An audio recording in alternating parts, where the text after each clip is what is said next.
So with the resignation of Christopher Wray as FBI director, all signs pointing to Trump loyalist Kash Patel taking the reins at the Bureau. And with the imminent change in leadership comes questions of a change in mission. Patel famously published a list of so-called deep state enemies that even includes members of the FBI itself. A dozen current and former intelligence officials tell NBC News they fear for the future of the Bureau under Patel's control if he is indeed confirmed. Joining us now, NBC News senior executive editor for national security, David Rohde, and editor-at-large at Newsweek, Tom Rogers, who writes in a new piece that going after those officials or anyone on Patel's enemies list has no legal justification and could lead to consequences for federal officials allegedly pursuing baseless investigations. Thank you, gentlemen, both for being here. David, we'll start with your latest reporting for NBC News, titled, "Curious If I'm on That List? Kash Patel's potential targets fear his tenure as FBI director." You write in part this: a dozen current and former Justice Department, FBI, and intelligence officials expressed fears to NBC News that Patel, if confirmed, would use his power as FBI director to criminally investigate Trump's perceived adversaries, including them. The choice of Patel, who has used claims of deep state conspiracies against Trump to fuel his rise in Trump world and apparently gain the president-elect's trust, signaled to current and former officials, as well as many observers, that Trump's campaign trail talk about seeking vengeance was more than just that. And David, that's the key point here. We know that Donald Trump says a lot of things, doesn't always follow through, but he's been consistent on this and has been for a very long time. And when pressed, he doesn't deny that retribution is going to be at the heart of his administration. He simply says, well, I won't personally direct it, but sure seems to many observers he already has.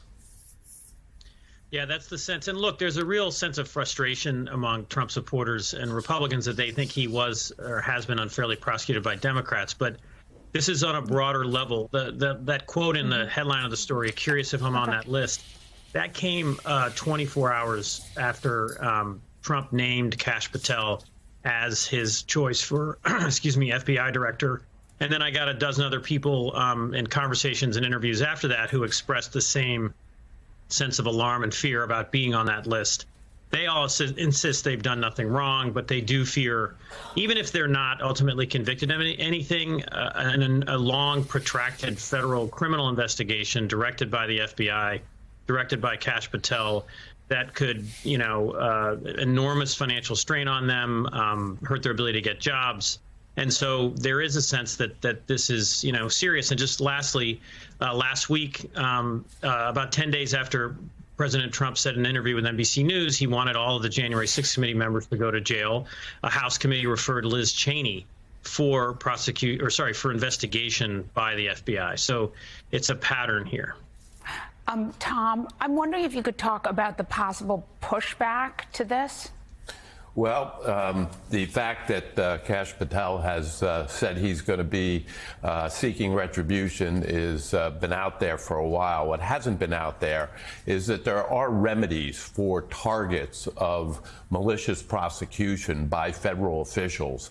And so there's something here that the Kash Patels of the world have to be mindful of. We all know that there was a major Supreme Court decision that provided absolute immunity for the President of the United States, but that doesn't apply to other executive branch employees. What is known as the Federal Tort Claims Act gives people whose constitutional rights were violated, here presumably due process rights, to be able to pursue an action against the government for redress if they find themselves subject to something where there was no probable cause, just malicious retribution. And if you're able to prevail in court that you were right and the government was wrong and you were the subject of something malicious, you can pursue redress. What gets really interesting, though, is redress against the government itself may not be that much of a disincentive. Redress against the individual federal official for personal liability, where damages have to come out of their pocketbook. for attorney's fees, for loss of income, for emotional distress. That could be a real disincentive. And there's so-called doctrine, the Bivens doctrine, based on a Supreme Court decision, that gives people a right to pursue that.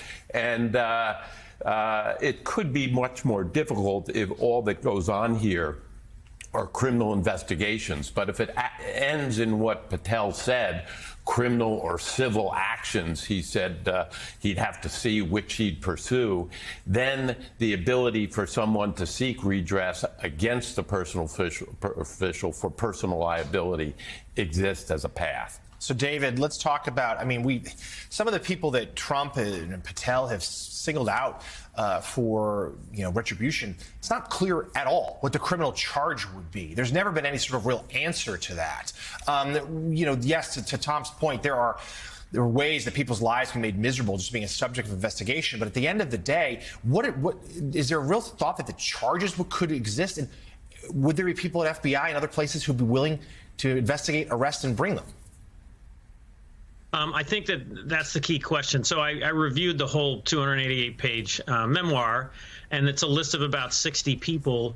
Some of them, their names are just in this Appendix B. It's a list of current members of what Patel calls the executive branch deep state, but there's no explanation why they're on that list. Some of the names you can look in the text of the book itself and see why he's making the allegation.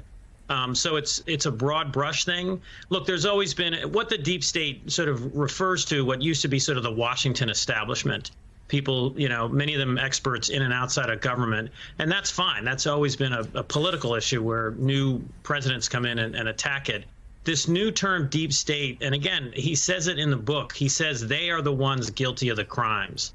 And he uses the term criminal. That's what's so new here. And he alleges that they undermine Trump's ability to enact his policy. So our level of rhetoric has just grown higher and higher.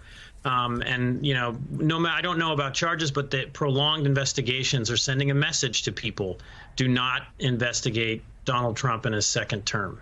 So, Tom, briefly, we've heard about the talk of the business community might be a bulwark to try to stop Trump from putting ahead of tariffs, which could undermine the economy, or the mass deportation plan. We know the markets and the business world really prize stability, the stability created by a free democracy. Do we think that if this retribution campaign does go forth, do we think we hear some powerful voices try to stand up against it? Well, I think there are major law firms with major pro bono capabilities that are gearing up to help defend people who may be on the targeted end of malicious prosecutions that are purely being pursued for retribution. I'm hopeful there. The democracy check that I mentioned, the Federal Tort Claims Act, and seeking personal liability, I worry a bit that Elon Musk, who is there as a pocketbook to fund primary efforts against Republicans who step out of line, may also say, hey, I'm here to indemnify any federal official who is found personally liable, and remove that completely as a disincentive for federal officials to pursue this kind of retribution. But hopefully big law can step up here, and I think some are prepared to do so.